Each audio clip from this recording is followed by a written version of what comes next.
will start with computer science paper 2, chapter number 4, that is computer networking. We have already seen this chapter in 11th standard. So what do you mean by computer network? Computer network is an interconnected collection of computers for sharing of resources, controlling services. Okay. Now this chapter is fully theory. Now what are the advantages of networking? The advantages, you can say it provides resource sharing. Then secondly, you can say it provides exchange of information. Then it provides high reliability by using the other machine. If one of the machine fails in the network, then it provides air and traffic control through. Then we can have access to any file and data by using networking. And finally, the system is also saving money by network. What are the disadvantages now? There are no disadvantage. Actually, it may have source to hurt people. Then it decreases the face-to-face communication skills, expression of feelings. These are the only disadvantages of networking. Next, we'll see the types of networking. There are actually 3 types of networking. LAN, local area network, WAN, wide area network, and MAN, metropolitan area network. You all don't have MAN in the syllabus, but if in case they ask you in the boards. So we'll see the difference, all the 3 types difference.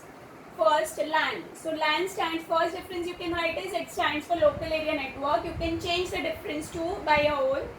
Then the connection is small and physical area.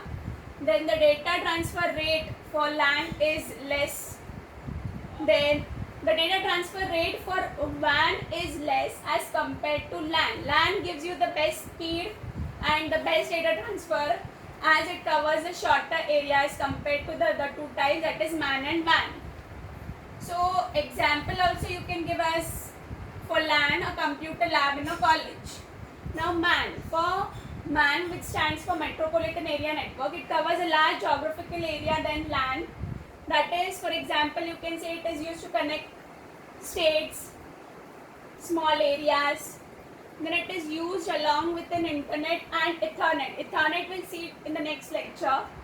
So it provides higher speed as compared to WAN, but less as compared to LAN. LAN among the 3 types will give you the best speed as it covers a shorter area. So hence you can say the LAN type network is the best among the 3. Then it gives you high security MAN as compared to WAN. These are all advantages you can say as compared to WAN, but less than LAN type of network. Now example as I told for MAN is to cover small areas, states, cities. Now go on to WAN. WAN stands for wide area network. It covers the largest distance among the other 2 types. So hence, since it covers the largest distance, it will give you the worst speed, and you require as many MANs and LANs for connecting one WAN. So the less speed among all the 2 types of network. It is the most expensive as compared to the 2 network. Less expensive is LAN, then comes MAN, and the most expensive is WAN. Then the speed also will be less as compared to the other 2 network. And the disadvantage you can say is if one of the LAN fails, then all the other areas in that state will go down. So hence it is the worst type of network.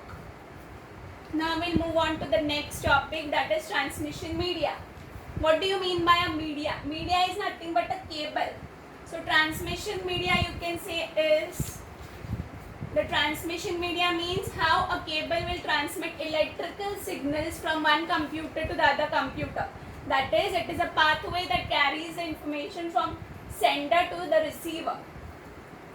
Now the characteristic uses of transmission media. Okay. So transmission media plays a very important role in the computer network.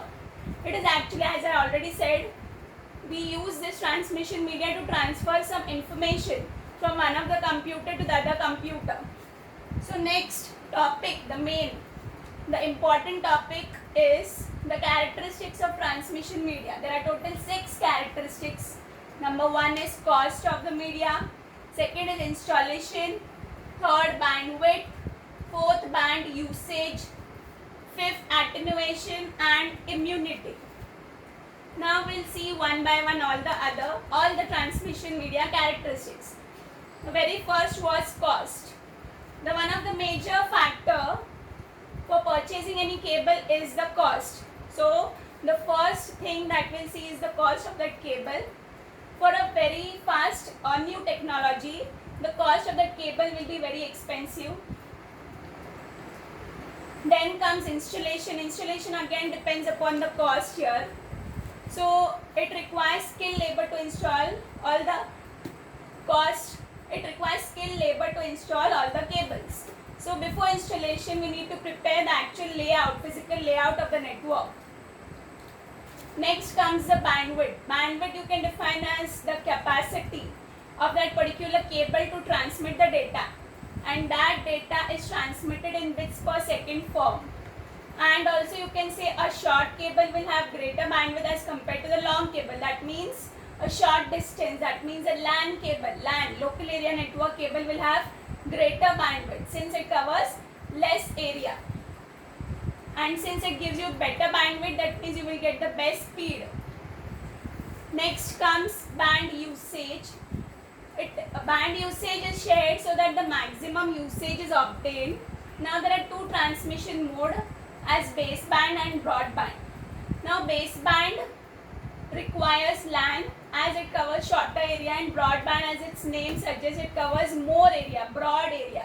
So hence you require more area for that broadband connection. So hence among the two transmission mode, that is baseband and broadband, baseband is the best and the most common type of transmission mode. Now next comes attenuation. Attenuation means how much a signal will keep on going weaker as it travels from computer to computer. As suppose you can say there are 5 computers which are interconnected together. That means in networking. So suppose if one of the computer wants to send the signal to all the other computers, as it travels from computer to computer, some of the part of that signal will get absorbed, which makes the signal weak. That is known as attenuation. Next comes immunity, which stands for EMI. So EMI, the full form for EMI is electromagnetic interference. It is nothing but the outside electromagnetic noise error which occurs while transmitting or electrical signals. Example you can say as crosstalk. Crosstalk is nothing but the cross connection that can occur when one of the wires is picked by another person. Then crosstalk occurs, which is nothing but the outside electromagnetic noise error, which is nothing but EMI. So here we completed with this topic. Next we'll see the new